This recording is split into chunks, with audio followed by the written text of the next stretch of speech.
pub day, publication day for our book, Men and Miscarriage. I'm so proud of MJ. We are at an unlikely story. We heard the book is here, so we're gonna go in and we're gonna see. Let's go. All right. Let's see. No, actually, I think it's in like death, spirituality, or religion. Yeah, I think it is. I think it is. Wait, Dad, there's 2 copies of your other book. Oh, yay! That's cool. Hey! There's Chris. Awesome. Cool. And look, Michael's book. Oh, wow. And Peggy's book. Oh, nice. It's mine. It's not my book, though. This is actually the first time we've seen it. So, Yeah. thank you so much. Congratulations. Thank you. Wow.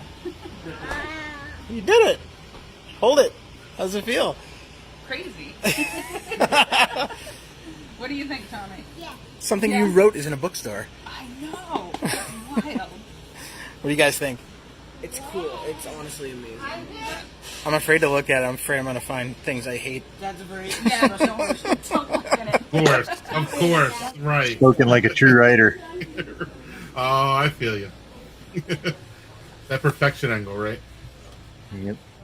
Seriously, come down to An Unlikely Story. It's a great bookstore in Plainville, Mass.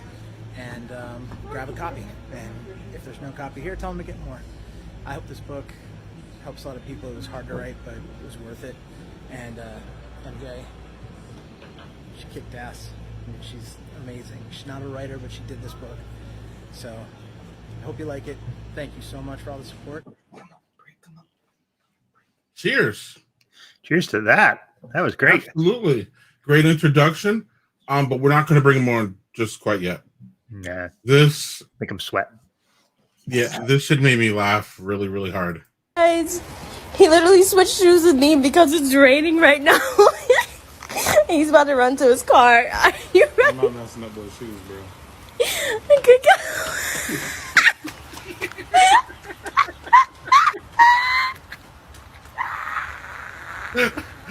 oh my god! Oh my gosh! Hey, man, kudos to that dude, because I would have fell on my ass 3 seconds into that run. Do you care about your sneakers that much, though? But what if there were some Yeezys? Maybe. Well, welcome to Brothers and Booze on this Friday, 7/9. We have a fabulous guest. Yeah, plural. But before we get to our fabulous guests, we're going to get to a fabulous beer called Kid Kolsch, New Glarus Brewing Company. This is a favorite of ours, beer baron Chris Drosner. Remember, he was talking about this beer a year ago. Yeah. This is the first time I had it, Doug. Yeah, I remember you were talking about that on your Badger Beer Hour. This is the first time I ventured into a beer store. Literally was 2 days ago. Since the pandemic. Since the pandemic started. So, and that's no bullshit. That's the damn truth. Anyway, this is fantastic. This is a snappy, fresh, clear. I know Aaron Gouveia. This is his type of beer. Nice, light, lawnmower-y with some flavor. Remember when he first showed up on our show, Doug? He wasn't. I don't know if he was in the craft. He was skeptical. He wasn't into the whole, what is it, the hipster vibe, and I don't know if I'm into that much either, but I'm into craft beer. Yeah, so I'm glad you were able to snag some of that because, I've heard Chris talk great things, and you as well. So it's good that you were able to pick it up and you were able to actually go into a store. Good for you, man. Aww. Seriously, I still wore my mask though. I still wore my mask. I don't give a shit. Yeah, and they looked at me weird. The same thing. And I looked right, and they looked at me weird, and I looked right back at them weird. It was great. Yeah, let's at least one side isn't just giving weird looks. Let's all give them. All right, so I'm going to start off with Hellas from our friend Daniel Fisher from Alewife. We have a friend named Daniel Fisher. I do. I think you do as well, because he sent us both beer. I just hadn't gotten to this one first. yet. So you had, I think, last week or the week before, I think you had this one. I think you said it was decent. Just yeah. Well, but if you go barefoot, aren't your feet still wet, and then you got to put them in the dry socks? Or Maybe you run into wet socks and just take your socks off in the car. is this really the platform for those videos? Get it? I see what you did there. We got smart people watching us, right? Right, lose the shoes, but then you have soggy socks. Who wants soggy socks? Yeah, that's a really gross thing is when your socks are wet. Yes, I don't know why that just makes you feel like your feet are just unhappy. and they are. But if I wear like flip flops and it's wet out, that doesn't bother me at all. But the wet socks, just like, ugh.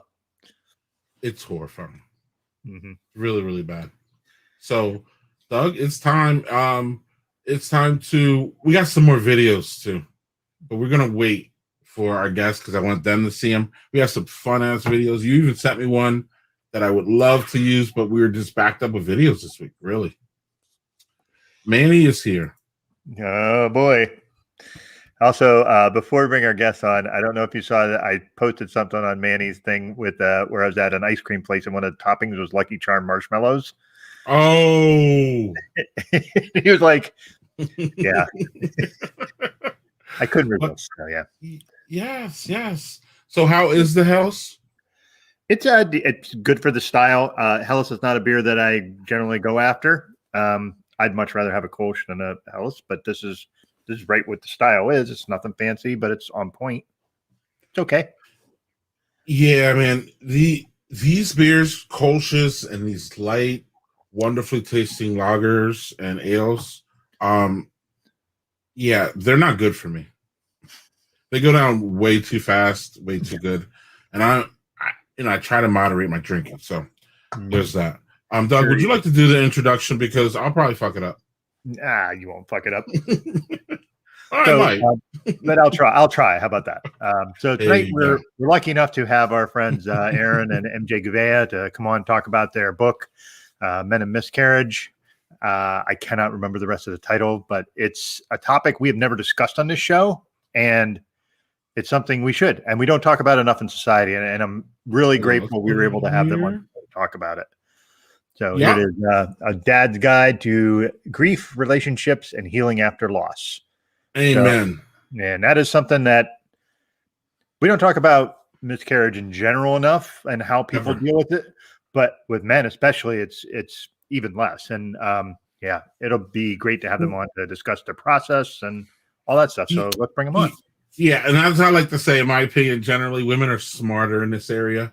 They're smarter in many areas, but they're smarter in this area, meaning that they are willing and open to look for help. Sometimes it seems, or more than us. How about that?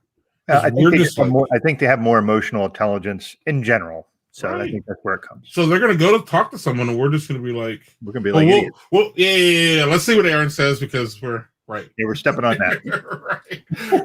right. Actually, how about we talk to the people who did the book and the research, dog? Yeah, novel content. Wow. Well, welcome, Aaron and MJ, y'all. Oh, what's up? What's up, guys? It's so good. I can't believe I'm saying this. This is what a year the pandemic has done. It's so good to see your face, including Doug's. So, I mean, we're in strange times. Your face is majestic to me right now. So this is good. Wow. Man. And what are you guys drinking On on a Friday night? we are boring. We're also leaving on a trip tomorrow, so we haven't purchased alcohol for the house. But this is a Samuel Adams. Maybe you've heard of it. It's the Wicked Easy. It's the rebranded Sam 76. That's been my drinking beer all summer. So it's also fitting because I would never come on the show and not drink a Boston centric beer. And they have those. I know you love those commercials. Your cousin from Boston. Have you heard those? Yeah. Yes. Amazing. I do like. So that's a beer that you both enjoy. Yeah. MJ we usually get like the Blue Moons and the I Belgian like- Whites and stuff. I like fruity craft beers. Okay. We're gonna have one tonight. I wish I could send you. It's gonna be peach. Ooh. Mhm. There's a brewery down the street that is just brewed strawberry. Mm. See, I'm Strawberry. not a traditionalist in this area. If it tastes good, drink it. And Doug and I get slammed with the old we're beer snobs. We're beer snobs in the aspect that we like what we like, but that's no different than anybody else. But we don't care what you drink, and if you don't even drink, we're good with that. Whatever, have your libation. It's a Friday night, and I don't know. It's just we're talking backstage. It's been crazy. I think everybody's looking for the end of the pandemic, and everybody's looking for easier times, especially mentally. And I'm not sure if we're there yet, Doug. We were supposed to start off with a silly conversation, and this isn't silly, Doug. So you're gonna have to write this shit. Me? No pressure. Wow. No pressure. I mean, that's a lot of pressure. I'm not sure I can. Well, look. First of all, let's get into it then. Okay. There's a rumor that you like Manhattan clam chowder. That is a false rumor spread by myself to pick on Aaron and his Bostonianness. No one likes Manhattan clam chowder. That red, awful. It's awful. Terrible. There's only one clam chowder, and it's rich and creamy and wonderful, and that is New England clam chowder. And you have to get it in New England. Anything you get out of a can or is going to taste shitty. The can, no. Yeah, I went. Yeah, one time I had a friend of mine who lived in Warwick, Rhode Island, and he took me to a place on the beach that was serving clam chowder, and that shit was awesome. It was delicious. Warwick, huh? Yeah, I know. It's not Boston, but it. Yeah. Well, no, I mean, we spent 6 years living on the Cape. Now, I did not like Cape Cod. I hate the beach and I hate people. So summer was terrible with the tourists and the traffic. You couldn't go anywhere. So I was a guy who lived on the Cape for 6 years, never went to the beach, and looked forward to winter when all there was to do was really drink. So, but yeah, speaking of the pandemic, man, you know what's been tough? You're right. You mentioned this. You mentioned this at the top. I just started to get into craft beer 2 years ago, and the way that I really kept discovering things was going to the craft brew place once a week with my buddy. It was our Friday night thing, and I haven't been in 15, 16 months now. I haven't been since the pandemic started. So I've just been, it's my trip to the liquor store. I get my stuff and then I come back, but I haven't been trying all those new beers that I got hooked on over a year ago. It's been tough. I'm with you. Yeah, totally with you. Unless you get out and try stuff, it's like anything else. If you don't try it, you're not gonna know if you like it or not. And if you find something that works, why not stick with it, right? Yep. And Aaron, what are you seeing out? What are you guys seeing out there as far as breweries and restaurants? Because so one of the biggest breweries now nationwide really is Untitled Art, and they are literally 5 miles or 7 miles away from my house, and I haven't been there. So this is I haven't been out to anything. So the first time the lady and I have been out to a brewery was last Thursday or something, and we went to Untitled Art, and we get there, and I don't know, I was even ready to go in and sit at the bar and see what the hell's going on. And the door's like, the door open, but it was like, you got to get served over here outside because there's no service inside. So basically the sign said don't go in, but it didn't say don't go in, if that makes sense. So then you went over to the side and it was outside, the patio's out there, and you can, there's a guy there and you can just get your beer, your to go, your food to go. You can get it to sit out, but you couldn't go in. And it was weird because Untitled Art was one of those ones that didn't have curbside during the pandemic. They made you come in for the takeouts. So it was interesting. But then they have curbside, Doug. So what are you guys seeing? Or what's going on? I was getting for a little while at the start of the pandemic, my favorite craft food place is called Craft Roots. It's owned by a former member of the state police and her wife in Milford, Mass. And it grew really, really quickly. And they have great beer. It's really it's like the facility's in like a industrial place. It's not, they brew everything there. And then they have this tasting room that's just kind of it's small, and it's very open. They have cornhole. They have some bands playing. They can open up the front. So that's where I'm going to go soon. I think that my first trip back will be soon. They were doing delivery for a little while, and then they stopped, and then they had some curbside going on. But, I haven't been in months now, and I miss it. And we have, I think with everywhere, we had another brewery, what's it, 67 brewery, opened up a couple miles from us. Only got to be in there once before everything hit the fan. So we have a lot of exploring to do. And they're still around? Yeah. Yeah. Cheers. They made it. All right. So, MJ. Yes. We rarely have couples or married couples on this show, Doug. So I got to take advantage here. So, MJ, can you tell me something that Aaron likes food-wise that you can't stand and you refuse to have in a house? Oh. He's like, For me, actually, I know I'm going to get blasted for this, but I don't care. It's okra. Okra. I like okra. What's wrong? Slimy and I never liked okra. Of course, obviously, I'm black, and okra was everything in our house. It literally was. It was all over the place. It was all the time, and I was just like this the whole time. No, I can't do okra. So there's nothing, MJ? There's nothing that you say. And you may know this already. He's a super picky eater. So I have to be really careful about what I grocery shop for. Okay, And, let's hear it. Like, there has to be plain chips in the house. Like, I eat pretzels. I don't eat chips. yeah, it's only pretzels and it's only Cool Ranch. If I get something else like salt and vinegar chips, regular Doritos, he won't eat, and he'll complain that there's nothing in the house to eat. Look, I have the palate of an 8-year-old kid, is what it boils down to. Okay. So, okay. I mean, So you eat hot dogs, pizza, chicken nuggets. Exactly. And but Greg, you had this just a few seconds ago. You had this big thing where you said you're black. I mean, I can't believe that. It's hard to believe. I mean, but I am white, and my caucasity comes out in my food. It comes out in there's no pepper. His caucasity? Caucasity, yes. it is a word. No pepper, no hot sauce, no spicy anything. Ice is too spicy for me. There's MJ, how do you do this? I don't know. I love like hot wings.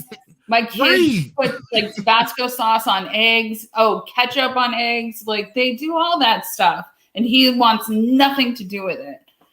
So I have to cater his palate and my 5-year-old too.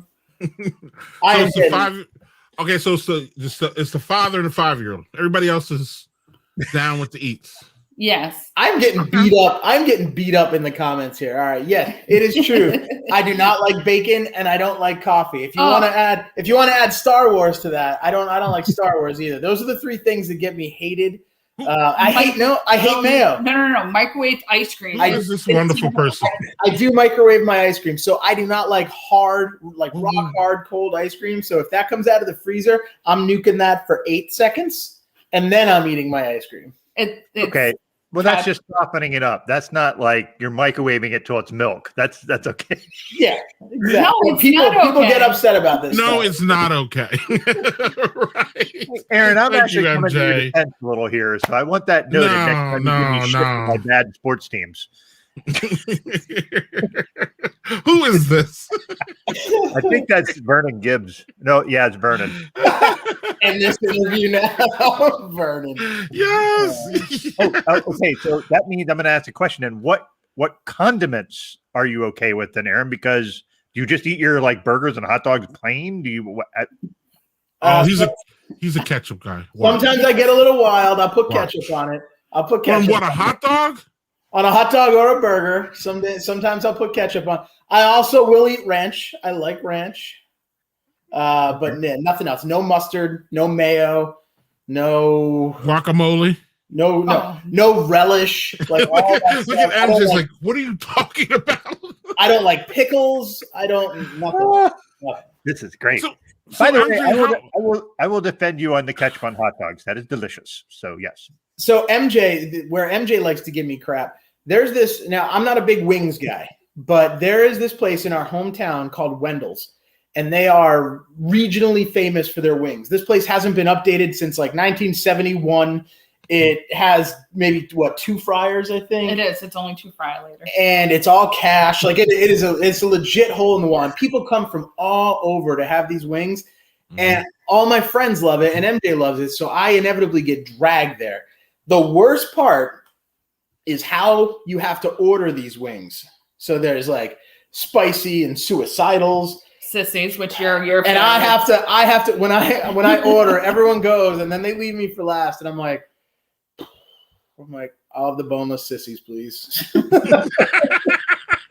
And sometimes the garlic sauce on those sissies is a little strong. I'm not gonna lie, it's a little much, and I can't do it. So you've proven your whiteness in eating. You've proven it. Oh, yeah. We're not going to even test this anymore. Blizzard Yeah, we're not going to ask anything about potato salad or anything like that. Let's move along. with raisins, right? Come on now. So MJ, I'm not coming to the cookout. No one's inviting me to the cookout. So MJ, does that mean you kind of overrated. MJ, does that mean you kind of make 2 meals then when you make meals, or like if that's how you do dinner? Like, no. Oh, they got 3 young munchkins, man. yeah. No, so I like meet everybody halfway in the middle. But the only thing my 5-year-old will eat is yogurt and goldfish. So that's his dinner. And chicken fingers. And the rest of us have a meal. But if you don't like what's cooked, not my problem.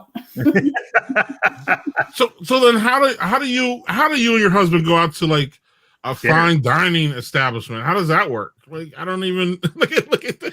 Well, all right. So I am uncouth, and especially when MJ and I started dating, right? So our first trip to a fine dining establishment, she really set me up. So we go in, and I am not used to this. I'm more of like a McDonald's guy, right? So we go into this, I think it was Capitol Grill or something nice. We go into one of these places, and I'm immediately uncomfortable. I'm like, oh my God, look at this.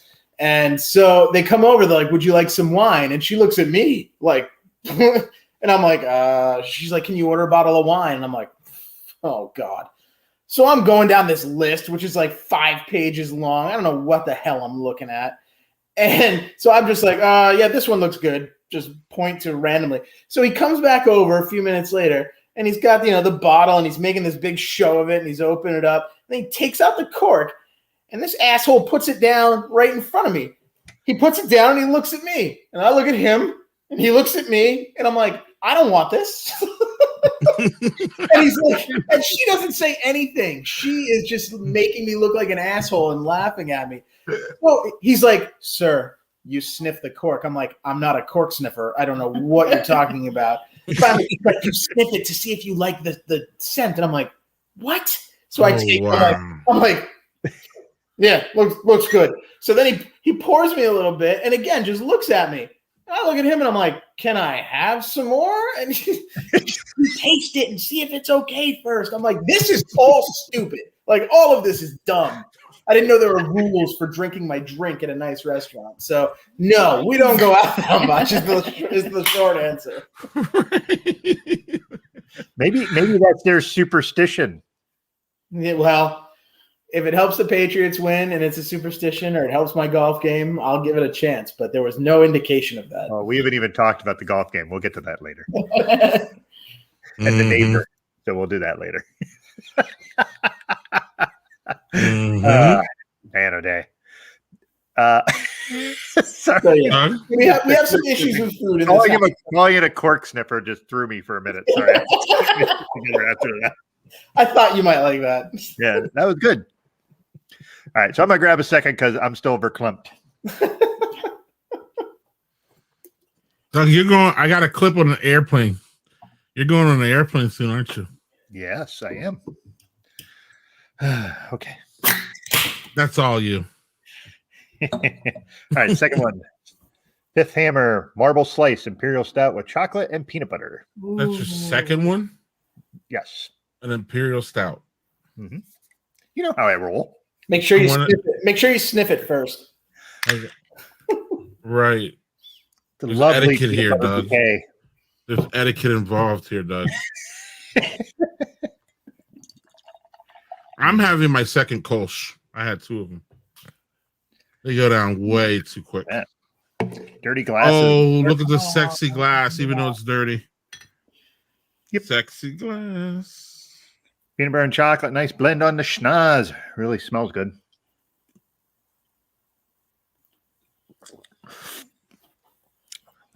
Oh, that is lovely. Really, really well blended because the peanut butter and the chocolate are really, really excellently blended together. And sometimes you get like I said, peanut butter is just tough because sometimes that's such a strong flavor. But this is really good, really smooth. It's listed at 12.5%. It doesn't drink that heavy. It's really good. Surprisingly, not light. Light's not the word I would use, but much smoother than I anticipated. So definitely a good one.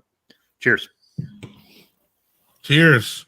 Doug, before we get I just got wait for the end and keep watching. Do not take your eyes off of this video.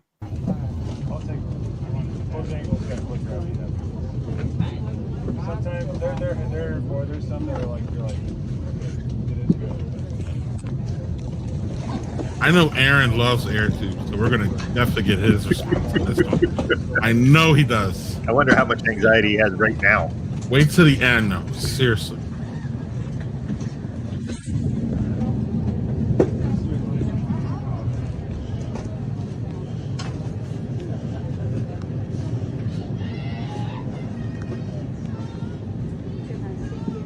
Have a good one. Thank you. You. People. You are people. Have a good one. Thank you. Yeah. Do we have any context? You. Just no. You. You. No, you. People. Oh, you. And is she duct tape? Have a good one. She's duct taped. Okay. You.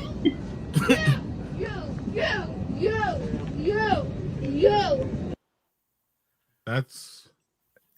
I mean, who hasn't wanted to do that to someone on a plane?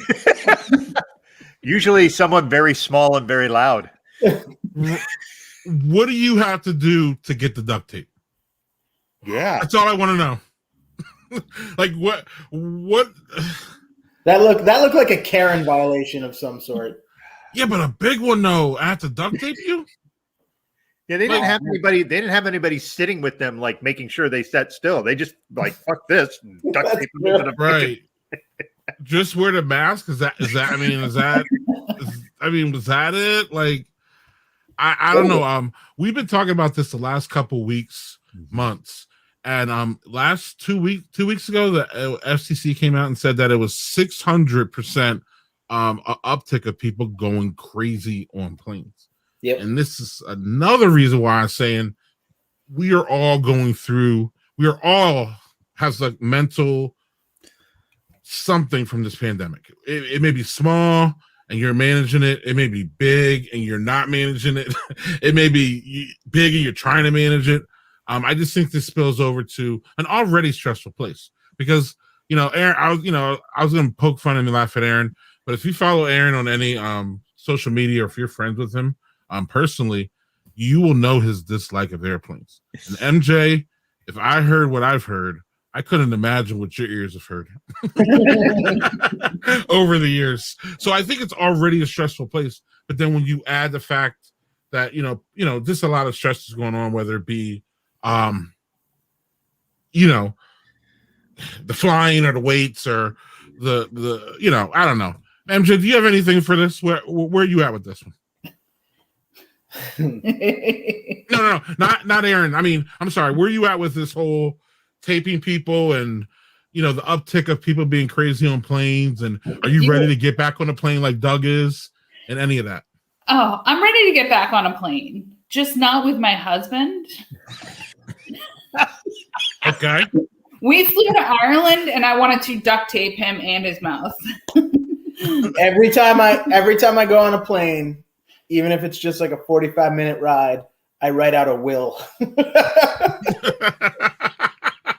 I am 100% convinced that I'm going to die every time. Every time. Right. and he grips the handles for dear life.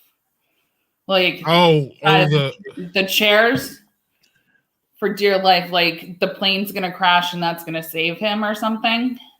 Oh, so he's not a fan of turbulence. No. Doug, you have anything for this? I generally am pretty good at flying.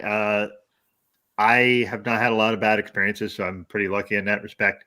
I did have one experience where I was flying into Jacksonville, North Carolina on a plane that seated 12 people. And you had to have, asked you how much you weighed so that they could set you in the right spots to balance the plane out. And that kind of worried me because that plane should be balanced. Shouldn't matter how much I fucking weigh or where I sit. It should just be wherever you want. You're good. So we get in. They said, we're going to experience some turbulence. Great. Get through. It is a rock tumbler. I mean, it is just the whole time. And we're taxiing in, and Aaron, you would have shit your pants. I swear to you. We were coming in, and it was one that had just a curtain for the pilot. There's not even a door. So the curtain was open. They didn't even and I see them coming into the runway, and we're doing this. Coming in. We're not straight. And I was like, that's the only time I was ever really worried in an airplane. But that thing was like, holy fuck. That was terrible. When like I said, we lived on the Cape for 6 years, and I was a reporter for the Cape Cod Times then. So sometimes, the Cape is the Cape in the island. So sometimes I'd have to go over to Martha's Vineyard in Nantucket for stories. And there was an awful story years ago about a girl who ultimately found out she got murdered. But when she was missing, I had to go over there, and I got on a plane smaller than 12. It was 6 people, and I was scrunched up, like looking this way, and the pilot was right. I was the next person from the pilot. Like I could reach out and touch him, and I could see straight out. And so as we got in the air, I hear the radio, and they're like, all right, fog's rolling in. This is going to be the last flight, and I'm like, oh my God. They closed the airport while we were in the air. And so I can see all the instruments. Like, I don't know what they all mean, but I know what an altimeter is, and I know, I can tell how high we are. And that's a short flight to the island. And so I see that we're like, 800 feet, 700 feet. And I'm like, what the hell? And I can't see anything because the fog has just rolled in. There's nothing to see. 500 feet, 400 feet. And I'm so scared that I tap the pilot on the shoulder. I'm like, can you see land? I can't see land. He's like, quiet, please, sir. And I'm like, oh my God, let's get like 300 feet, 200 feet. At less than 100 feet, everything just opens up, and like then we land, like everything. And I was like, oh my God. And then so everyone's off, and I'm the last one off. And I go to the pilot. I'm like, all right. I'm like, you were really calm. I'm like, you must get that all the time. He looks around. He's like, no. He's like, that was messed up. I'm like, no. It was horrible. I have one other one before we move on. Yeah, real quick, Doug. Real quick. The smaller the plane, the scarier I am, Aaron. That's where I'm at. If it's a big one, I'm cool. The smaller you get, it gets crazy. What's up? Yeah, those planes aren't fat guy friendly. No. So this is a really quick one. We're flying. So my company has its own jet, and it's a small one. It's like 12, and it's usually the CEOs and all the big wigs take it. But it taxis between Detroit and Ithaca, where my company is centered. Detroit's the center, and Ithaca's the branch.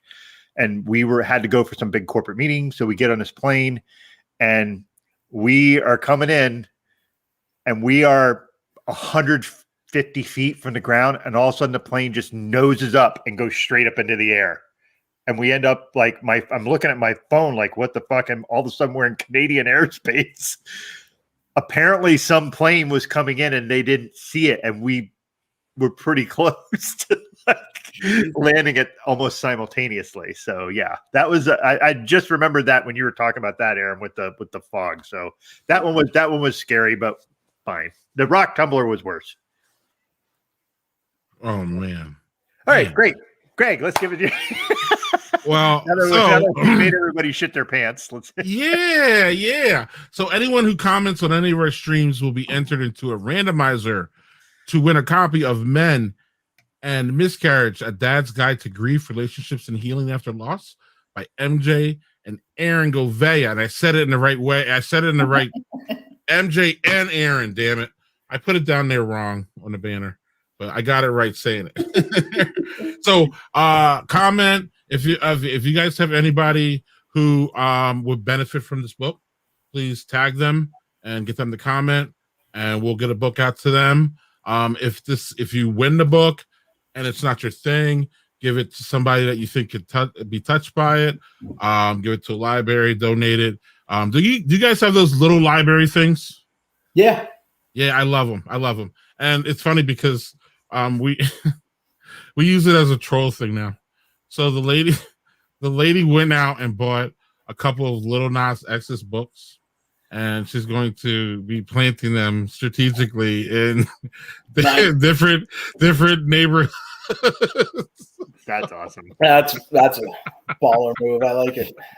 Yeah, it's fun, but it's an idea as far as giving back. And if there's times I receive books that aren't my thing, and I give it to the lady, and then we donate them. So there's ways for that. So I just want to let everybody know that. Aaron, a lead-in question is so the last time you were here was with Afro Beer Chick, but the time before that it was a release of another book, right? Yeah, that book came out just about 13 months ago. What's the name of that one again? That was Raising Boys to Be Good Men, and it was all about how tough it is to raise sons and daughters, really, in this age with this toxic stew that we live in. It's all this man up nonsense, pulling of the man card crap. So it's all about how to navigate those landmines. And it's amazing how long we were in that area where we just didn't know. Not that we didn't know. I mean, we knew, but we just didn't know. And Doug, I remember that conversation that we had, because we all pretty much had to come to Jesus. Kind of, you were talking about how you had it while you were writing the book, and Doug and I had it while we were reading your book and while we were having a conversation with you. And it's just very interesting. So how did that lead into where we're at now with this one? Well, they asked me if I had an idea for a second book, and this idea had been kicking around because the background is, MJ and I, we're lucky. We have 3 beautiful boys, and that's fantastic. But to get there, MJ was pregnant 8 times in 8 or 9 years, I think, right? And so we lost 5 pregnancies. It was 4 miscarriages at various stages and a medically necessary abortion due to sirenamelia, which is something called mermaid syndrome, which is a really rare congenital defect. And that happened in the 18th or 19th week. So, that's 3 healthy kids, 5 pregnancies that didn't work out. And I mean, we consider ourselves lucky. Losing 5 pregnancies is lucky still. And what happened during that time for me anyway was just dealing with a whole bunch of emotions that I did not know how to deal with. It really screwed me up. It threw me for a loop. I didn't know. No one asks me, and doctors and friends and family, no one asked me how I was doing, which on one hand I get, because let me just say this unequivocally, it is tougher for the person carrying the baby. It just is. They're going through it. Their bodies are changing. I mean, there's no arguing that. But that's not to say that the person who's not carrying the baby isn't impacted, because I was impacted a lot, and I didn't expect to be. And also, when I realized that I was impacted, I felt guilty. I didn't know if I was even allowed to feel that way. Like, never mind how do I grieve? Am I even allowed to grieve? Like, is this even right? Like, people grieve when they lose a child. I can see that. This was 7, 8, 9 weeks. And I didn't know. I didn't know if I'm supposed to feel this way. I didn't know if I could even say that without being a burden and feeling selfish. And then, even if I did want to say something, I had no idea how to go through it. I thought counseling was a joke at the time. We're talking, 15 years ago. 15 years ago. Right. Yeah. Right. So, I mean, I didn't have the knowledge to deal with this. I didn't have the tools to deal with it. And so I did what I think so many guys do. I sucked it up and rubbed some dirt on it and pulled myself up by my bootstraps, except I didn't really. And I just, without realizing it, I fell into a depressive state. And that's where I stayed for a long time because I didn't know how to deal. And so I figured if I was going through that, then I was not alone. And, having been in all these dad groups with you guys, I knew I wasn't alone. But it's tough to get men to open up about this. It's a tough topic to talk about regardless, but it's really tough to get men to talk about this. And that's what we set out to do in the book, is interview as many, people as possible. And I'm so grateful to the people we did interview. We got 9 people in the end to have kind of in-depth interviews with, and that's mostly men. I think it was 7 men and 2 women. Was our final count, but trying to get to that point. I mean, I can't tell you the number of cancellations and regrets that we had. People were really excited about this book first, and then we'd schedule an interview, and then for one reason or another, it would just fade. They'd either ghost us or say, I can't talk about this, or I'm too busy. And I don't blame them. I don't blame anyone who did that, because this was a really hard book to write, and I imagine reliving it for anyone is really tough. So I get that. I underestimated how tough it would be. I would have loved to have more than the 9 people, but we're forever grateful to the 9 that showed up and shared and trusted us to tell their story. So thank them for that. And then go ahead. I'm sorry, real quick though, but that also shows why you wrote the book, because again, if guys had more support, they might be able to get over it easier and be able to speak about it. And the fact that they can't speak about it is a problem about what you're talking about. I'm sorry, go on. Yeah. And that's why this book is structured how it is, because, I mean, let's face it, there isn't a universe in existence where you can have a straight white dude talking about miscarriage and being an authoritative voice on that. It doesn't work, which is why I really wanted MJ to write this with me. She did not want to do it at first. I had to talk her into it and convince her quite a bit, but she pulled through. And so it's really a dual perspective on the parts that are about us in the book. It's, there's a different font and everything in the book to let you know when I'm talking versus when MJ's talking. And it's really cool to see the same scenario looked at from completely different perspectives. We both learned some things because I'd go and write a chapter, and then she'd go and write a chapter in a Google Doc. So I would come in and see the stuff that she wrote. I found out things that I never knew. Big things, actually. She was going through such a rough time that her doctor put her on birth control for 4 months when we were trying to have a baby, and she didn't tell me. I found that out in a Google Doc in my basement while writing this book. And I put that in the book. I was like, holy shit. I just found out my wife was on birth control and didn't tell me. I'm like, I'm going to need a moment. I also found out that she, with the counseling aspect, I would not go to counseling. And to get me used to it, what she did, MJ was already going because she's smarter than I am. And hold on, Aaron. Was it just counseling in general, or was it counseling for the miscarriages? Me? Yeah. Why did you? No. Why did? I'm sorry, Aaron. Why was Aaron going, or why did you were pushing Aaron to go? Was it because of the miscarriages, or was it just in general? Yeah, or both? we had suffered so many miscarriages, and he Right. was having a hard time coming to terms with it. It was breaking down our relationship and our marriage.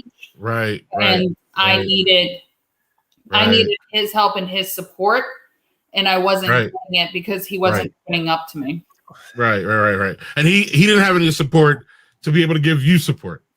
So and he didn't even look for it. He was just like, you know what I mean? Like fighting it, right? Because I'm a rock. He's got it. I'm an island. He's a man. Like that's right. That's how they were treating it. Right. So it really makes sense that you guys were really miscommunicating, because that's really what it was, in my opinion. It wasn't. I get from what I hear, and I didn't read the book yet, but I'm going to. It sounds fascinating. But no. So you guys were just hitting. I mean, we all have times where we miss cylinders, whether it be any relationship. But that's obviously a time where, yeah. I mean, I again, I've never been through it, but I could see that. Were you gonna say, Aaron? Yeah. Well, I was pretty ignorant about all things like therapy and counseling back then. And I had said it was for, weak people who needed a crutch. And she knew that I needed counseling. So the way that she got me in there, and I found this out again while writing the book, she and her counselor, they asked me to come in and talk to them about MJ. They said, "Oh, it's not about you. We need your," and they're talking to me. They said, "Aaron, we need you to come in and give us some perspective on MJ and how she's doing." And I said, "Oh, well, if it's for MJ and I can help, sure, I'll come in, absolutely." And so I did, and I came in and I talked, and I kind of left there thinking, hey, that's not what I had built up in my head. It's just kind of talking with somebody. It really wasn't that bad. Come to find out, they set the whole thing up. You didn't need my help. They set the whole thing up just to get me into a counselor's office and get me talking and get me used to it. And I found this out in the Google Doc writing the book. Wow. Doug, follow up. Good luck with this. So I heard some of this when you did the Dad 2.0 podcast with Doug French and Jeff Bogle. The counselor thing just made me laugh, but because just like MJ, you were super stealthy doing that, and I totally appreciate that. One thing that I wanted to touch upon was you had mentioned earlier, even in here, about how you weren't sure you had the right to express your grief. I know I function a lot like that, and it's this old, antiquated, dumb thing that we're told when we're little is like, you got to be strong, you got to be the rock, you got to be that. You can't like it. I'm going to guess it was centered a lot in that. Is that true? And MJ, how did you view that from the outside in? Go ahead. Well, what was your question to me? Yeah, I was just, was it centered a lot in the idea of like being strong and being a rock, and you can't show emotion because you're supposed to be this sort of pillar of strength kind of thing? Yeah. That was at the heart of it. It was like, it's not about me, it's about her. So I have no right to feel this way, and I need to be strong and strong and silent. But again, it's like, okay, it's a self-fulfilling prophecy because, all right, so I'm strong and silent. I'm silent, so I think that equals strength. But, I imagine to my partner, to MJ, it looked like not caring. He probably, you can answer that. Yeah. How did that look to you? Like he wasn't taking into consideration. Like I would talk to him and he would kind of change the subject or, move on and, I need your help. And he wouldn't answer me. So it was a very cold and callous time in our life where we weren't communicating. We weren't on the same page. Mm-hmm. I needed him just as much as he needed me, but he couldn't communicate. And I really, at the time, couldn't communicate what I needed at the time from him. And if I said, you need to go see a counselor, you need to go get help, this is what's going to fix everything, it wouldn't have happened. Mm. Yeah, that's also reaching back into your first book a bit there, Aaron, with the toxic masculinity stuff, right? That all ties in. Mm-hmm. Yeah, there's a whole chapter on that in the book because it does. There is overlap there, and we need to get around it, but it's hard. It's the air we breathe. It's everywhere. It's the background noise. Yeah. Doug, you have a follow-up or no? No, I'm thankful even though it was a quote unquote trick, the idea of getting you into counseling and seeing that was beneficial. That's awesome. I'm sorry. I love it. I'm sorry. The intent was good. The manner in which they got into may feel weird, but it had benefits. Right. It worked for you guys. This is great. Right. Yeah, it worked for us. It definitely may not work for other people. And I could see from the outside in, it may look a little shady. I'm down for the trickery in cases like this. I really am. Because again, ultimately you see how it worked out. And MJ knew what was up, and Aaron needed a little guidance. So MJ provided that. That's how I see it. I could be wrong. Yeah, no, you're not wrong. So MJ, one of the most fascinating things about this, I know very little about you. I know way more about your husband, but I still know really little about him. I've really never had personal time, unfortunately, yet. I'm getting to Boston soon, so I can just hang with you guys. But the thing that I know about you, a little bit I know about you, the time that I have with you, is you're not, as much as Aaron is public, I feel like you're private. And I know Aaron's not really this big public guy too. That's not really the thing he's trying. It's not what his life calling or his striving, or it's not something that he wants to do. I almost feel like you're almost like an accidental, like, kind of guy you are, Aaron. It doesn't feel that way. But Aaron, MJ feels very, very private, kind of like me. So it was fascinating when I found out that you were writing a book and you're going to be like out there and doing interviews and stuff. Because again, I see you as the private person saying, Aaron, shut up. Don't do that shit. And like, Aaron, like, fuck it, I'm doing it. Like, this is what I got to, or not fuck it, I'm doing it. But like, this is my lane, and this is my lane I got to play in. So can you speak to anything about like, what, are you the person that I feel that you are, meaning you're really private and it was a big leap for you to write this book? Yeah, I'm a very private person. I don't put myself out there on social media. I have Facebook and Instagram, and that's about all about the social media channels I have. And even that, I only have about 300 Facebook followers, and most of them are friends and close family members that I talk to and post for. Aaron brings me out of my shell and helps me put myself out there. And for him to write the book was a huge leap of faith for me. I'm not a strong writer. I'm not a strong communicator. So to do this, he had to really convince me that it was something that we could do and that a lot of people could benefit from. Yeah. Excellent. And she did a really good job. I mean, she has, so I put a little polish on it, but she came through, and she said, she's not a professional writer, but she can definitely write. And I really appreciate that. Sounds like it made you guys stronger. Yeah, I think so. And it was, you mentioned the difference between public and private, and that's actually a focal point in the book, because social media plays such a big part in miscarriage, right? Because there are some people who, the moment they find the pregnancy test, they announce it, right? And there's nothing wrong with that. There's other people who wait, sometimes 12 weeks, sometimes 20 weeks, sometimes they don't tell anybody right up until the kid's born, and that's fine too.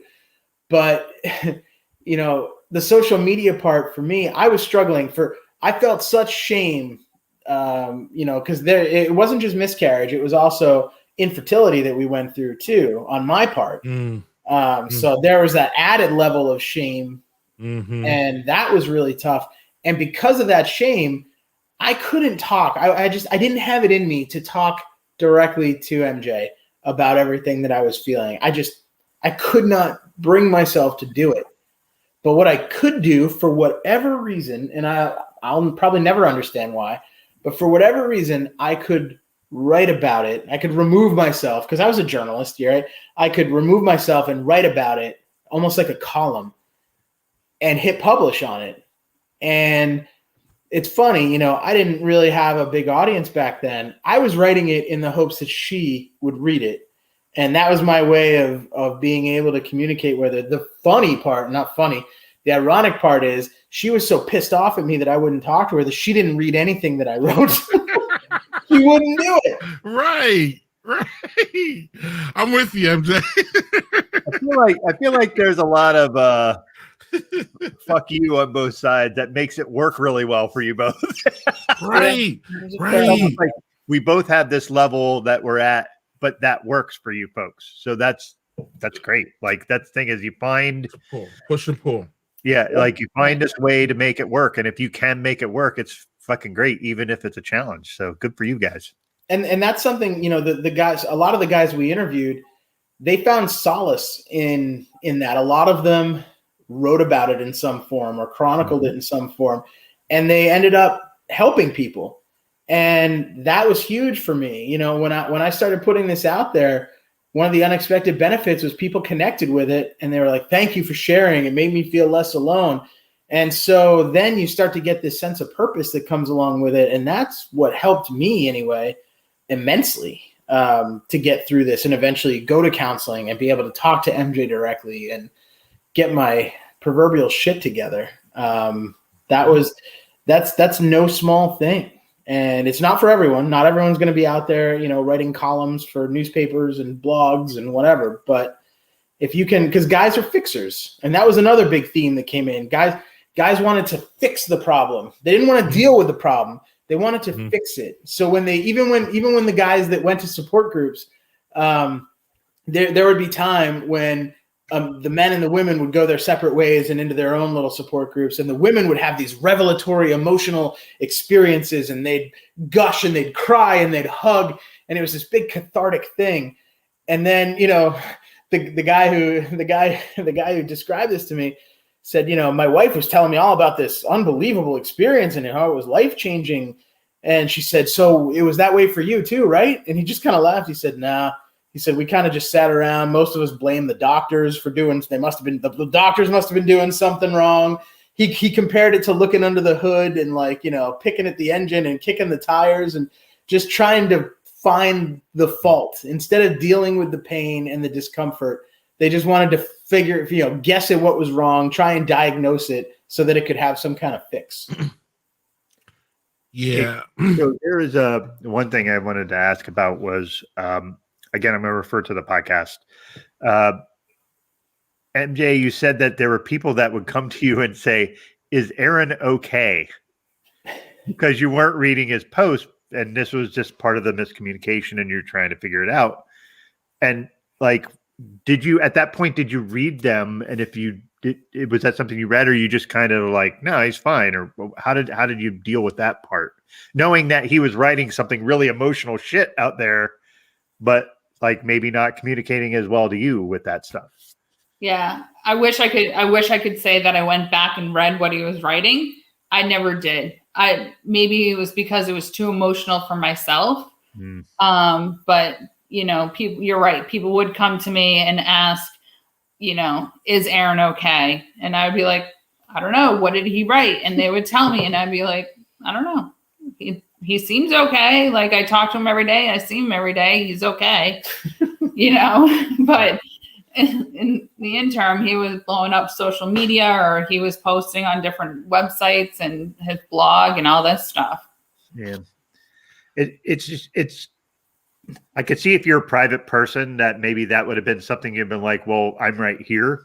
Maybe that was, you know what I mean? I'm not trying to poke holes. I'm just saying I could see that perspective being I'm right here. You could talk to me, but you're posting out there. But Aaron and I also get yours perspective of I don't feel like I can do that because I'm a guy and I'm not the one experiencing that. So how do I get this out? And I do this way, and it's a release valve of ways of sorts. So, I could see both sides, I guess. I mean, hitting publish on a post that's going to be read by nameless strangers doesn't scare me nearly as much as having to confront all those feelings with the person I love most in the world. I mean, that's a whole different thing for me. And I know that seems backwards, and it probably is backwards to a lot. No, it's not. You just fear rejection from the one you love. Yeah. And go MJ. I was just going to say, and to be honest, I don't think I was ready to have that conversation either, to truly feel those feelings, because I wasn't sure what I was going through. And that's what we're trying to do with this book. I know it's the, men in miscarriage and a dad's guide, but I mean, and we're talking, heterosexual relationships here. There's value in this for men and women. There's value in this for the people carrying the baby and the people not carrying the baby, because I can't tell you how many times, just in the dad blogging world. First of all, I don't know about you guys, but moms were always at least 70% of my audience. Mm-hmm. I mean, overwhelmingly, it was women that we had for readers. And so they tell me that they came to my site for kind of a look behind enemy lines. They're not the enemy, but a look behind the curtain, because they wanted to see, is that how my husband feels? And this is important because, it doesn't just negatively affect men. It negatively affects women in the relationships that we have, because, I mean, there are people in the book who, their relationships fell apart because of this, because they didn't talk, because they didn't deal with this stuff head on. And because, he was trying to be strong and ended up, maybe he ended up drinking himself into oblivion, but she was waiting for she was waiting for him to talk about how much he hurt, to have a partner in this grief. And we just don't think that's our role. So there's this huge, huge gap in what's expected and what the reality is, and toxic masculinity plays into that. Social media plays into that. All these little things just come up, and they're all obstacles, and they're tough to overcome for everybody. So we just tried to call some of those out and hope that people could, not step on the landmines that we stepped on. Amen. And one thing, MJ, I want to get your opinion on this, and I want to get people's opinion in the chat too. One thing I think men miss, especially in relationships, is this. Sometimes women just want to vent. They don't want you to fix. They don't want you to help. They just want to vent. And we are, especially if we are in a relationship, married, me, long-term relationship, forever, men want to fix. And sometimes ladies don't need a fix. They just need you to shut up and listen. And MJ is shaking her head. Am I right, MJ? Yeah, no. Speak to it. Aaron, we've been married 15 years, and it's taken Aaron that long to realize that sometimes it doesn't need to be fixed. Right. I just need to vent. Right. And just get it all out of my system and be done with it. Right. And then move on from it. And while he's sitting in his head, going, all right, I can do A, B, and C to fix the problem and how I'm going to fix it. And she'll be happy once I fix it. Right. And that's not what I wanted. Right. So, you're like, are you even listening to me? Because you're already trying to fix this and I'm not even done talking. Sometimes my relationship is that way. Whereas my lady's a nurse, so she wants to fix everything. She wants to jump in. Like the second anybody is feeling anything, she's the fixer. And I'm just like, can you just listen to me? And I don't even need any help. I just need to bitch about this motherfucker that's on social media, and I'm tired of hearing him start shit in my group, and I'm really tired of it. Can you know what I mean? You should really not talk about Aaron that way, but that's okay. Right. But sometimes the fixer is a problem, though, is what I'm saying. And MJ is agreeing with me. Sometimes you just need to just shut up and listen. And even during these times, again, they're critical times, they're big times, big emotion. Sometimes as men, we just need to just shut up and sit there. Seriously, Doug. I'm sorry that your wife and I have all the answers. That's just the way that it goes. Right. And sometimes you just got to let the fixer fix. And you just got to let it go. And you can't. MJ, you know what I'm talking about? Yeah. But sometimes you're like, you didn't even listen to me, though. That's sometimes I'm like, Michelle, you didn't hear me because you're already looking for the answer. And that's great. But at the same time, I just want to vent. Doug? I was going to say that there's something that I have been really actively trying to do, which I've been bad at all my life, and I didn't realize it, is when people are talking to me and they're telling me their issues, I'm not listening. I'm trying to form a response to try to fix it. It's this, instead of just being like, I'm here and I'm listening, I'm hearing what you're saying. And Joel's been great guiding me through this. I've been someone who has not been good at that. And I pride myself in being a good listener, but what I was doing is listening and, all right, how can I fix this? How can I fix this? This person I love is in pain. This is hurting them. How do I make that better? How do I stop that?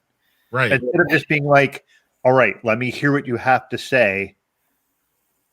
Maybe it needs fixing. Maybe it doesn't. Maybe you just, like you said, maybe you just need to vent. Maybe you just need to get that shit off your chest. And I am that way. I am always a person. I'm going to say shit real quick and it's going to be out of my system, or I'm going to hold it in for the next 5 hours and stew on it while I either clean or do 15 different tasks and get done with shit, because that's how I'm venting my energy. But yeah, the idea of, as MJ is talking about, just listening and hearing me out, I've been trying to do more of that. And God, I fucking suck at it. Jesus, do I bad at it? Doug. Don't talk, just listen. Shh, don't talk. Aaron, you wanted to say something when I was bitching about this. Or No. Oh, okay. No, you agree with that sentiment, or you agree with that whole line of? It's I don't do that well. That's still a failing of mine. I mean, I'll admit there's this. I'll find it and send it to you guys sometime. But there's this unbelievable video that's years old now of this, two a man and a woman in a relationship talking, and she's complaining about how her head hurts, and then the camera shifts and there's a big nail sticking out of her head, and the guy's like, I mean, it might be the nail, and she's like, oh. Here we go with the nail again. And that's how I feel when she's talking to me about what's going on. I'm like, I know. Here's what's wrong. It's the nail in the head. Like that's. All right. Well, while we were talking, I was having this wonderful lots of peach Ooh. from New Glarus. Are you guys? First of all, are we peach fans here? Yes. It depends for me, but yeah. This is a nice balance of peach. It's not too much. I mean, it's there. I don't know if you guys ever had Aaron, MJ. When I come to Boston, I'm going to bring you some of New Glarus's fruit beers since you like fruit beers. Fruit beers are awesome. You'll like fruit beers are the best. They're really, really fantastic. And this is just another one, Doug. There's just a nice balance of peach. You're getting peach when it says lots of peach. Okay, so don't. Is that a dark beer too? Don't. Kind of. I mean, my lighting here isn't great. The lighting sucks. Perfect. It's lighter than it appears, Doug. Actually, how about that? Okay. But it's nice peach. I mean, again, it says lots of peach, so you expect that. Don't be like, it's too peachy for me. Stop. It says lots of peach. Damn it. But it's not lots of peach. It's not too much. But it's nice throughout the whole. Somebody said peach is too spicy for Aaron, and I just Is this Vernon?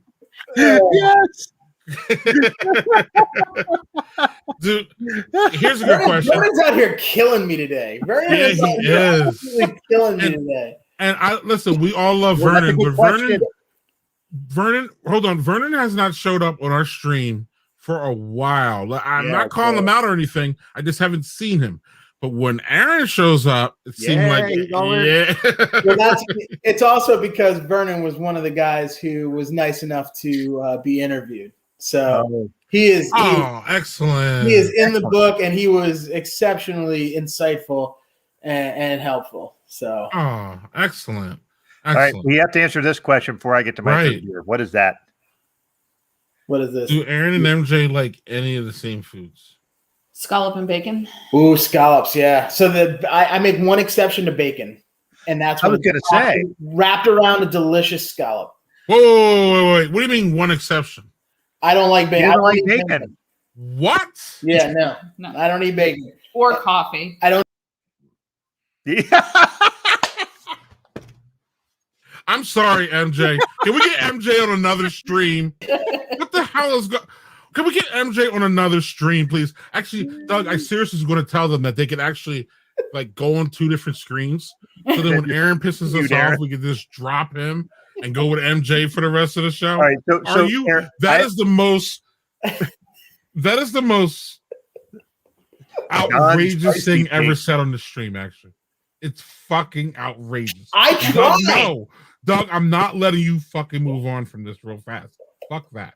It needs to be dwelled on here. You don't like bacon, with the exception of bacon and scallops, which is why that? Why is that the exception? If I could ask, what about that is better than just plain old bacon? I've tried it. Yeah. I think what I don't like the real crispy bacon, like the bacon that's burnt like crazy. I can't eat that. I kind of like Canadian bacon, which is basically ham.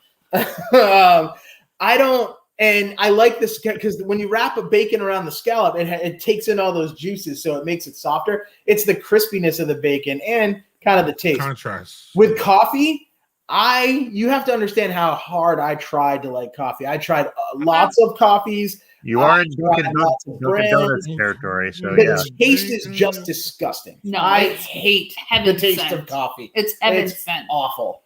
It's not. And the best part, Greg, you'll love this. The best part is I hate coffee. We don't even have soda in the house. So really no caffeine. And I am a morning person. I get up and I'm like, morning. Let's go. I love this. Man, you are not endearing yourselves to our audience at all.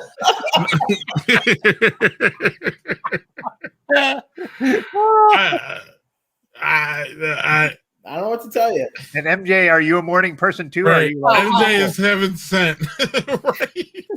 Right. Oh, MJ no. is heaven sent. We already do that, but She has. you know what now? You know now. She's a coffee fiend. I She- love coffee, right. everything. Coffee ice cream, coffee beans, coffee drinks, whatever has coffee in it, it's mine. nasty. So, Doug, when we hit Boston, we're hanging out with MJ. I knew this already, but now I really know. well, Aaron doesn't like people, so I mean, Oh wow! Does Aaron hate puppies too? no, he does not. I love puppies. I love He hates dogs. kittens. He hates kittens. I hate cats. No, we have a kitten, and I've caught him patting the kitten. I have to keep it We've alive. also seen photographic evidence of that kitten assaulting him. So No, that was the older that was the older cat. But yeah, we have another. As of a month ago, we have a kitten. I don't even know how that happened. And, Doesn't like Star stop Wars. the way. Star Wars is just lame. Like Look. Star Wars is just it's boring and terrible. You get trolled for the wrong reasons on social media. That's all I got. You get trolled for being a silly liberal. You get trolled for all this shit. You can get trolled for so much more. Victor says that he heard you kick puppies. Yeah. that's not something I would ever believe out of Aaron because of how much he likes dogs. They taste like bacon, so I don't eat them. Oh, it's All right. Aaron. We see the eye on wings. Can let bet you, Aaron. You don't like wings either. No, he just said that earlier. No, I mean, I'll eat wings as long as they're not too spicy. Like they gotta be no sauce. And boneless. Aaron, Boneless, right? Boneless Again, wings. I don't want to do all the work. That's a lot of work for not a whole lot And of that is actually Jerry's point. It's a lot of work for not a lot of meat. yeah. That's what she Jerry's said. a by wise the way. man. Anyway, Doug, you're too busy thinking about Halo when people talk to you. man, that So then- soundtrack plays in my head way too damn much. Right. So I got to go back to some of these comments because we were in a conversation. Yeah, so I there's a didn't wanna lot. jump in. So yeah, But they're riffing on the fact that you guys use different fonts. Lauren thinks it's just fantastic. It was a great idea. Thanks. man. JHG says it's great. Victor wants to know if you're Comic Sans. Victor, that's unnecessary. I think this is Vernon. no, that's me. Okay. Hold on. Is Papyrus? Is that the one that like Avatar used? The movie. Yeah, Avatar? it's like the like Egyptian looking script. So weirdly enough, I have a Papyrus story at my job as I'm the PR director at a land conservation nonprofit in Massachusetts. I found out one of our designers named Chris Costello invented Papyrus. What? He invented Papyrus. So when all that stuff, like when SNL made fun of it and did that whole skit about Avatar using it, and that kicked in the news cycle, and he went, he was on all as the creator of Papyrus. No way. He was on all the news channels. It was amazing. Mm-hmm. Okay, that's a cool little story for real. Yeah. That is like, Mm-hmm. like you're like, I didn't know somebody could invent, but if you're in computer programming, you invent a font that's actually a thing. So yeah, that's cool. Yep. But you're still Right. a pirate kind of font guy. So moving on. Thank you, Jonathan. Yes, that's right. Wait. He's a Pats fan, so he ain't that bad. Yep. And now we've come to I'm taking over your show. We've come to the portion of the show I'm where leaving. I will show you the Bye. basement. The Kansas City Red. This is the best.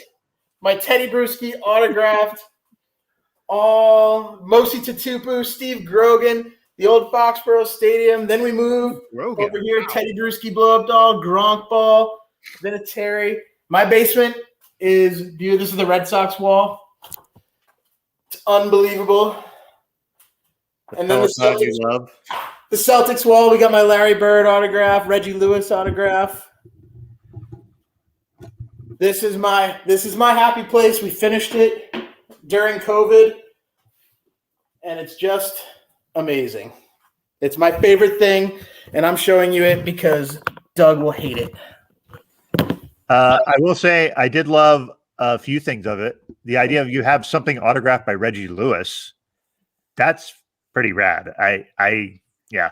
I'm actually, have you listened to the podcast from, I think it's from The Ringer, where they did the whole Len Bias story where they're recounting all that stuff. And that is just fucking heartbreaking to fucking listen to. And just like it's so long ago, but like, it really wasn't that long ago all at the same time. But yeah. That is, and Reggie the was other my thing, favorite player. He was my favorite. When he died, I was just a little kid. I was devastated. yeah. And that was fucked up. Beyond fucked up. But the other thing I liked was your Magic Johnson, Larry Bird, like kid thing. I thought that was cool. And She gets a little homage to the guy that you probably really dislike you probably respect, but dislike. I like Magic. I mean, she doesn't like that picture because my high school girlfriend gave it to me. Graduation gift, but it's and yes, Jeff Tepper, it is the best room ever. I love that Jeff's here. Jeff's my boy. Yeah, well, he's from Boston. He doesn't count. Well, that's why he's so intelligent and handsome. And you didn't even notice my freaking shirt. Abolish hate. From the Miami Heat. From the Heat? That's my squad. God. Sorry. They got farther than the Celtics here, didn't they? Oh, it took an hour and 18 minutes for that. It took an hour and 18 minutes. I will just say that the Celtics have been, I think they were more of a mess. Like we found that out after Brad Stevens got bumped up. And I knew that shit was weird when you have that much talent. Tatum, Brown. Yeah. And even, Kemba was a bit of a mess because of his knee problems, but even so, you had talent. Like if Robert Williams could ever fucking stay healthy and not be just get in foul trouble within 5 seconds of walking on the court, he's DeAndre Ayton 2.0 if he can just not get in foul trouble and not get hurt. So I do not like the Celtics, but I can appreciate Jason Tatum. I really like Jaylen Brown more than him, but that's because I think Brown is like this really great voice for social justice and stuff like that. So I totally respect that. Yeah. So yeah, I can't hate on that. My hatred for the Celtics is largely from, like, I'm going to hate to say this because I'm a Kentucky guy, but Antoine Walker and Rick Pitino going there was like the worst. Those are dark days. Those are dark days. So, Sorry, I went there. He kicked Red Auerbach out of his position, and that was I hate Rick Pitino. I'm still floored by that, but yeah. Have y'all seen any crazy Karens at the store? No. None. Oh, I go to the store more than you. That's true. My family said they saw 2 last week. Not big crazy ones. And of course I was like, why didn't you tape this? Kind of like this. This guy in front yelling at the cashier, just freaking out. Oh shit! Holy fuck, man! I was just gonna buy a couple of those for the bros, man. Put them in little gift bags on my way out. For fuck's sakes, man! This is why your mom should have swallowed you, and your dad tried to leave you at the garbage dump. Holy fuck, man! Gift bags. Fuck! This is real inconvenient for me, man. This is really convenient for me. I need that guy to narrate my life. Yeah, this is what I was gonna say. Like some of these videos, Doug, you've seen it too. Like they just show it, but now we're getting narration. Like now we're getting like play. There's one that I saw where somebody was like just wiping off like scads of liquor off of just whoosh, whoosh. And it must have been thousands of dollars of liquor they were just wiping off the shelf. And it was like some customer came in and the entire liquor store. And I was like, Jesus Christ, you're going to be fucked up after that. This guy tried. Oh, man, I was just going to buy a couple of those for the bros, man. Oh, man, I was just just gonna buy a couple of those for the bros, man. Put them in little gift bags on my way out. Okay, there's no For option. fuck's sakes, man. This is why your mom should have swallowed you and your dad tried to leave you at the garbage dump. Holy fuck, man, that's gift bags. Fuck, this is real inconvenient for me, man. Your mom should have swallowed you. Yeah. Oh. Doug, you had a third beer or something, right? I do. I have something that's been in my cellar fridge for a year. It's a Old Rasputin, which is one of my favorite Russian Imperial stouts, and I cellared it for a year, so we shall see how it is. I haven't cellared one of these before, so I have no idea how this is going to turn out. That was amazing narration. That was super amazing narration. Yeah. Full on Canadian, eh? It does sound like it, right? Look at Black is beautiful. Black is beautiful. Yeah. Oops, wrong way. Nice. Black is beautiful. Okay, so cellaring that, it's it's a little more roasty, but more mellow in a way, if that makes sense. The roast is more pronounced, but just it drinks a lot smoother than the first. Like when you have it fresh, it's excellent. It's one of the best Russian Imperial stouts you can get, and this just kind of mellows out a bit, so it smooths out, but you still get all that roastiness. So if you can cellar it and you can figure out a way to cellar it, do it. Definitely worth it. So, Aaron, I'm going to go out on a limb and say that your palate for beer isn't vast. No. Okay. But I mean, it's better than I was your food palate. Your food palate. I was strictly Coors Light for a long time, so I mean, there's now I'll it's not branching out for you guys; it's branching out for me. It's I just discovered a few months ago, like Sip of Sunshine and stuff like that. So I'm way behind. Sunshine's good. I don't, man. What do you call it? Sam 76. That's a good beer. I like it. I mean, it's a good drinking beer. I can put a bunch away, but I also like. There's a company called Road Trip, RHODE, and they're from Rhode Island, and they have some really good beers that I like. So I've just. It's like the pandemic put a stop to all that stuff, and now I didn't want to be in the store for long, so I just grab what I know and head out. Yup. If you want to try some stuff that I'm sure you can get, there's Two Roads, which is out of Connecticut, that probably distributes. I would imagine distributes close enough. They make a million different like fruited beers and goses, which are like lighter stuff. Fantastic. I would really like. They make really great beers. So if you can find fantastic, stuff, totally suggest their stuff. Lighter fare, not high ABV, really super drinkable. Yeah. There's a good brewery I want to try. It's out in Central Mass, but it's called Treehouse, I think, and everyone's been raving about it. Yeah. And if then you can get Vermont, isn't it? Mm-hmm. No, they're out in the one in Vermont that everyone loves is and I haven't tried it. Heady Topper. Yeah, that's from yeah.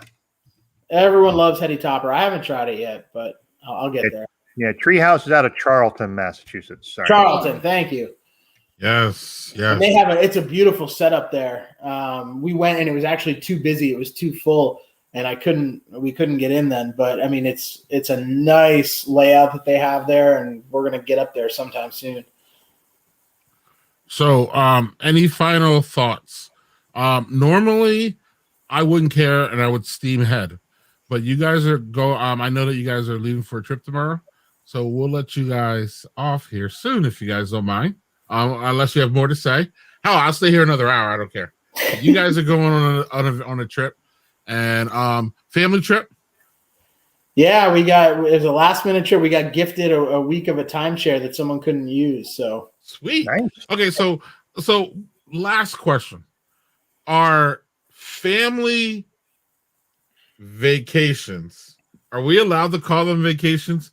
Because some people don't. I'm just gonna I asked the question, and I'm just gonna let y'all respond. It's a lot of work. It's a shit show. It's, It's 3 kids, too many years between each child, and everybody gets bored really fast. What are the ages again, quick? 13, 7, and 5. Oh, there's elbow room there. and, Yeah, you know, a little bit too much. This one's going to be even tougher because it's a vacation for them. It's not a vacation for me. I'll just be working out of the hotel room. Like I actually have to work all week. I had vacation this week. So that means no day off for you. Definitely no day off for MJ. So then, right. So it's a trip, not a vacation, right? Yeah. Yeah, that's more or less, yeah. Yeah, because in the dad groups, especially in the at-home dad group, this is just an ongoing joke. And also, it's just funny because they delineate between vacation and trip. And they're like, this is a trip, this isn't a vacation. But you're at the beach, but it doesn't matter. And so I don't know. I don't know, man. Again, my kids are 17 and 15, and we've had really, really fun, especially since I'm an at-home dad, Lady works. They take a trip every year. Before the pandemic, they took a trip just themselves so she could get her boy time in with them. And I don't know, it just flips. She just came back and said, like, that was the most enjoyable time that I probably ever had with them, because again, they're of age. So it at some point it flips. Keep chugging on that one. I really believe it does. Doug, do you have, with older kids, this whole, the whole trip and vacation thing, you know what I'm saying? Did you feel it flip yet, or where are you at? Yeah, it's flipped for a couple years for us. And we generally, when we take vacations, we've traditionally gone up to Maine because Maine's gorgeous. We're not like Aaron. I'm not a white sandy beach person where it's hot.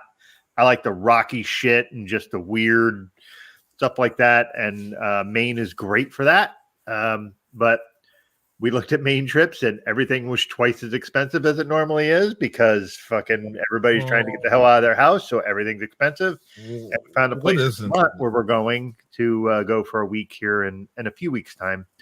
But yeah, our kids are, like I said, our youngest is 14. Our oldest will be 20 here in a couple weeks. And they just But you don't have to sledge them around, though. No. It largely or entertain them all day. No, they don't really want to be around you. No, some do. Some are more cool being on their own. Like, sure. It's kind of a mishmash of stuff, and we'll go, all right, these 3 days we're doing these things. Otherwise, we're kind of just vegging out.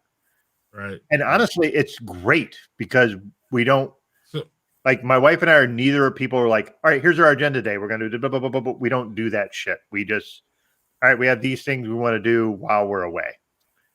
Yeah. Like, and she takes the kids next month. She'll take the kids for a week down to the Cape where I don't go because I'm one of those people who she won a trip. Sure, she didn't win a trip. She earned a trip years and years ago when she was at Bank of America to the Bahamas. This was like when, places like Bank of America were doing those swanky corporate getaways. And so I would go down there and we have this free room, all expenses paid. We went out on the beach. She would stay there from 9 o'clock to 5 o'clock. I get out there at like 9:02. By 9:07, I was like, yep, nope, done. Like because I'm going to be like, I am, look at behold the translucency of this. And so I just get like 5 minutes in the sun and I am red and irritated and I'm already pretty irritated. So now I'm just even, now so I went to the casino and she would go to the beach and we take separate vacations quite a bit. Right. That works for us. Yes. Can I ask one question about vacation where you guys went to Ireland? What did you think of that? Because Ireland's a really cool climate if you're not looking to lay on a hot beach. How about you, MJ? How did you view Ireland? And then Aaron, how did you view Ireland? So that was my second trip to Ireland. And the week that we went, it was very cold. I was in jeans, sweatshirt, and a jacket the entire week. He was in a short sleeve shirt and shorts the entire week. So that would be me the whole time. Ireland was the best. Great food. It was a good time. Like we just enjoyed relaxing. And for me, MJ has traveled to China, and MJ's traveled everywhere. I did not. I was 40 years old. I went to Ireland on my 40th birthday, and that was the first time I had left the country. And so that's I'm late to the party, which is tough, because it was an eye-opening experience for me. I loved every second of it. I enjoyed everything about Ireland. I want to go back 10 more times. You did. You did. I remember this. I remember all that. Yeah. And I was like, is this my boy Aaron? Hey, did you also remember the fucking stream of Facebook posts where he was terrified he wasn't going to be able to land in Ireland? So, yes. Yeah, but that was after the plane, Doug. Listen. No, that was during. That's the only way I can make it through. I paid for the Wi-Fi and I live stream my impending death on a plane. I'm saying your joy of Ireland was after the plane shit. Like your joy of Ireland had nothing to do with the plane shit. Like, listen, we know what's going to happen when he gets in an air tube. We know this, right? Air tube is something like I knew they said it, but like you're the one who like cemented in my head that that's just an air tube. Like, and now I always say air tube, it's your fault, Aaron. But no, I'm yeah. So, Aaron, that trip, man, that was fantastic. You brought us a lot. I've never been, but you brought a lot of pictures. And that's when you proposed to MJ, right? Well, so she surprised me with the trip, and when she had to tell me about 2 months in advance that we were going. And I was so moved by that I took those 2 months to plan out a surprise for her, which was renewing our vows in Galway. So I found like this humanist person who would, because I'm not religious and MJ is. So we found this, non-religious person who would do this. Where were we? We were at the Galway Harbor area, and it was beautiful. It was great. And like I found a local guy to videotape it and take pictures. And turns out he's like this ridiculous artist. So he ended up after the fact, he contacted me again and he said, "Hey, if I do a watercolor, watercolor painting of your boys, would that be okay?" And so this amazing, his name is Dare Lynch, and this amazing Irish artist who I met, through doing this vow renewal. He painted our boys, and it is like the most treasured thing we have now. It's this gorgeous, gorgeous photo. And so like Ireland was just a whole bunch of doors opening up, and, just a realization that I had lived a really sheltered life. And I can't travel that much because I have 3 kids, but I cannot wait to travel. Like, it's going to be fantastic. Man, no bullshit. I cried when I saw that. No bullshit. Yeah. No, it really was. And I'm not a crier, but I was like, damn, that is so sweet from Aaron. Oh my God. It's like, I'm almost tearing up now. And on that note, you guys, we're going to let you go before I start crying, but no, that was really emotional, especially because I know you guys, but it was just like, damn, Aaron really has a heart, dog. And I will say before they go, Galway is my favorite town in the entire country of Ireland that I've been to. And I've been to Ireland twice, and that town is gorgeous. Cobblestone streets. It's like everything you think of when you think of Ireland. It's really gorgeous. Man, Ireland was our honeymoon, and it was great. Wow. Yeah, wow. Gotta go. Apparently. I love the whole scene. I love the weather. It was cold and rainy. It was beautiful. I loved it. Everything. The weather changes like every 5 seconds. It's awesome. Aaron, so you like rain, right? So you're a rain guy, right? Yeah, I'd much rather be in the mountains where it's cool. Maybe like a mountain lake that I can fish on. I'd be happy with that. Give me a rainy day over a sunny day, any day almost. I can't do like 12 days in a row of rain. I just can't do it. Okay, I got it. Yeah, I can almost not do 12 days in a row of sun, actually. Ask my family, I get annoyed. I'm like, where's the rain? We need a thunderstorm. Let's go. I want that rain. I want the wind from the rain coming in the windows. That's my jam. Yep. So anyway, do you guys want to talk about the beer that you had and tell everybody how much you enjoyed it? Or hated it? Right. What, us? No? Yeah. Yep. It's not real fancy. It's just our regular Sam Adams, the Wicked Easy. It's a good beer. This is my consistent sipping beer. This is the beer that I can have, all day when I day drink Cheers. and at night when I'm doing a fun podcast with my friends. So Cheers. I love this stuff. It's my go-to. And yeah, I have a list of IPAs, which one of you hates IPAs, right? Or one of you, which one is it? Your What? buddy. Yeah, it's Doug who gets on IPAs, right? Who hates IPAs? Thinks they're overrated. I don't hate IPAs. Weirdly, I like Northeast IPAs. That's one of Oh. my favorite. So Interesting. I have to thank So- Greg for that because I didn't like IPAs before the show, and he has expanded my horizons. So thank you, sir. We're going to have MJ and Aaron back when they do their second edition, because this is going to be a New York Times bestseller, right? Right, sure. But yeah, it will be if people buy the book, which I really hope that you do. If not for you, you can get it for a friend, someone you might think needs it and is going through some stuff. And you can get it. It's available everywhere. You can go to Amazon. You can check out IndieBound if you want to support a local bookstore, or you can just go to your local bookstore. Hopefully it's stocked there, and if it's not, you can order it through them or ask them to stock it. So again, it's called Men and Miscarriage, and MJ and I wrote it, and it was a tough 6 months to relive all that and write it, but we think it's worth it, and the early feedback's been good, so hope everyone likes it. Absolutely. Thank you for coming on. Thank you for writing this book.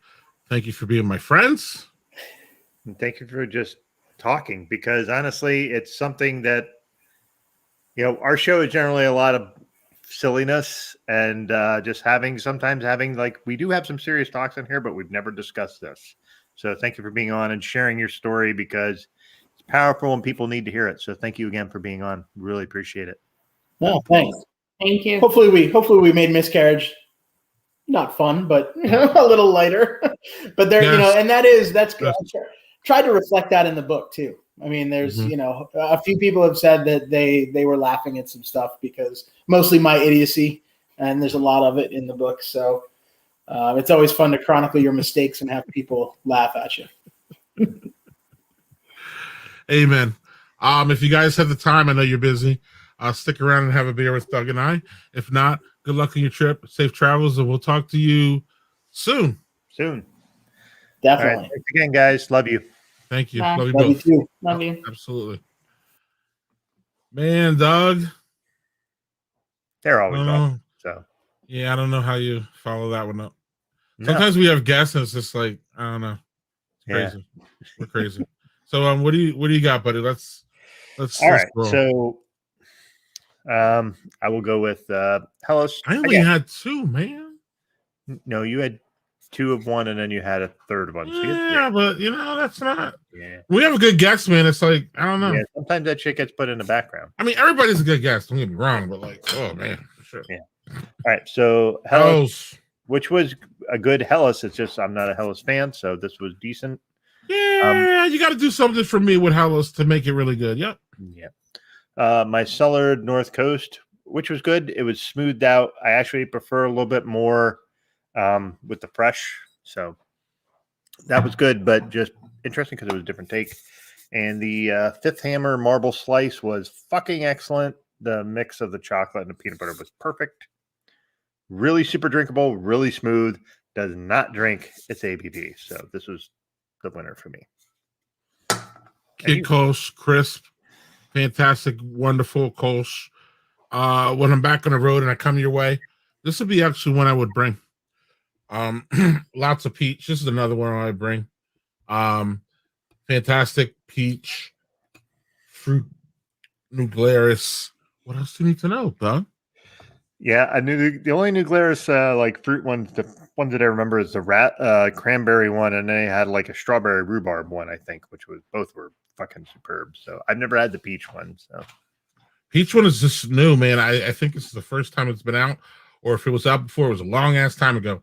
Next week we have Modern Brews and Beats podcast own Jerry Richard. yeah, it's gonna be fun. Jerry's You ever check out that podcast? I have listened to a few of them. They're really superb. They're really well done. Yeah, they are. And I don't know, like Jerry didn't take it as a dig, but it's the truth, and he knows what I'm talking about. Like it, some of these shows are so relaxing that you can literally just like lay back on a nice fucking Saturday afternoon with a beer and just fall asleep in a nice fucking cozy chair, listening to Jerry and his boy talk about whatever, and then they just have beats, and it's just fucking amazing. You guys got to check it out. We'll talk about it next week. We're on Twitch. I don't know. We had some people on Twitch tonight, Doug. I got a Twitch channel. We had a couple people watching on Twitch, so that was fantastic. I don't know if I didn't even know we had a Twitch channel, so this is news to me. Yeah, we have a Twitch channel because we're gonna have a crazy. He didn't even answer this. Is it a Gronk or Brunk in there, and he's running around showing Gronk at his damn house? Yeah, I think Gronk. I think Gronk retired though, so yeah. But again, no coffee or bacon. I didn't even know this before he even got on. I wouldn't have. Listen, dude. I would have just called MJ and just said, "Look, MJ, you gotta ditch him, and we'll just like." Yeah. Peace out. Awesome as always. I believe that's Vernon. Thanks, Vernon. If that's the truth, Vernon, we got to schedule you. You got a new book out and all that. Shh. Yeah. JHG is soliciting a marble slice. I'll have to see if I can't get some package together for him. So on the bottom there, latest edition is Daddy Porter Streaming Network, Lag, Libations, and Lost Saves. The first edition should be out in July sometime. I can't say it, but this will be the name of it. I can't say the date. I think it's going to be coming up soon. We got a live edition of Badger Beer Hour coming not this Monday, 2 Mondays. Yeah, let's make a date. We're booked out to October now. Yeah. I'm trying to book another black brewer. Yeah. We got people just coming out of the fucking woodwork to book, so this is nuts. I have people I'm trying to book, you're trying to book them. It's just like, yeah, I got another black brewer though, but that would make 3. So yeah, man, we got a lot of going on, stuff we can't talk about. Why do I keep hitting this? Why does shit keep going? I don't know. So yeah, Doug, it's been fantastic. Yeah, next week we'll have Jerry, and in 2 weeks we're gonna have Brian Gordon. So that's gonna be interesting. So Brian Gordon, say who's that again? So I know who he is, but tell everybody. So he is he writes comics, and I'm blanking on the frickin' I'm blanking on the name too, and it's horrible actually. Yeah, the shit is fucking hilarious. I will find it because I'm an idiot. So yeah. Right. Here it is. Here it is. Foul language. Yes. You are correct. My brain could not remember that fucking thing. So yes. Thank you, whoever commented. So yes. So he's going to be on in a couple weeks. Talk about that. He has a new comic out that he just started. So yeah. Oh, so outside of foul language? Yeah, he's another one that he's doing because now he's remarried and has stepkids. So he's doing a separate one. So yeah, it's going to be an interesting talk because it's just going to be funny. He's done a lot of stuff. I mean, he wrote one of his jobs before was writing cards for Hallmark. Like who the fuck does that? Like that's great. So it's going to be fun to have him on. And he's fucking hilarious. Yeah, he's when you go to these conferences, you can't meet everybody. He's the one we just never connected. We were at, I think, 2 Dad 2s and 1 at Home Dad conference, and we just never connected. It wasn't, anything. You know how it goes. It's Fast and Furious at these things. Yeah. I went out with him and the guy who does Lunar Baboon, Chris Grady. Okay. So I went out with both of them one night, and that was interesting. That was fun. So right. But when you go to these things and you meet people, and you can literally go to 3 or 4 of these things with the same people and still not really connect. Like Alice Chase would be another one. I I'm met trying her to get her on the once. show, and that is a challenge. Oh, I because would love to she's too. busy. But I met her but my point is I met her once at the end of like one of these. And otherwise I would have never really met her. And she's fantastic, great, wonderful. Look her up on social media. Fantastic lady. Fun. Her husband's Randall. He's in a group. I'm sorry, her ex-husband's Randall, or that's how they Randall and Alice Chase. I'm sorry, I didn't mean to be that way or bring that up. But no, my point is that wow, that was awkward. You go to these things a couple times and sometimes you can't, connect with everybody. So Brian is one I didn't really connect with, and I'm looking forward to talking to him, pre-production, post-production, and all that. So thanks for booking that one. So that'll be in 2 weeks, and then in 3 weeks is James Lopez. Brotherhood is lit. That's fun. And that motherfucker we have is really great lit. guests, man. We really we're getting better and better, Doug. And so we will see you next week, same time, same bat channel with Jerry. Always a great guest. Everybody loves Jerry. And that's it, Doug. Any last I got another video. You want to see this quick? Yeah, drop it in and then we'll see. What the hell is going on?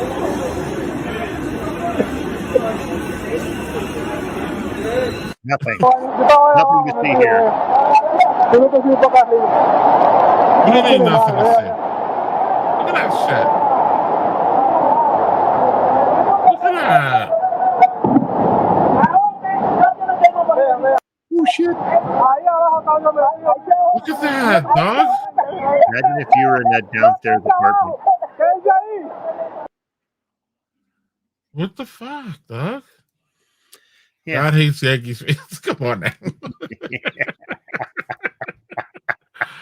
No, that was New York City. What, like 2 days ago or yesterday, or 2 days ago or yesterday, and climate change isn't real. No, but you didn't see any of this mess your way, right? I mean, obviously you're 2.5 hours or whatever. We're one, we're not downstate, we're upstate, and two, we're elevated. We're on the edge of mountains and stuff. So while we do have the Susquehanna River that comes near us, and we do have flooding sometimes, that is just beyond what we experience. So yeah, that's crazy, man. All right, we'll see you next week. All right.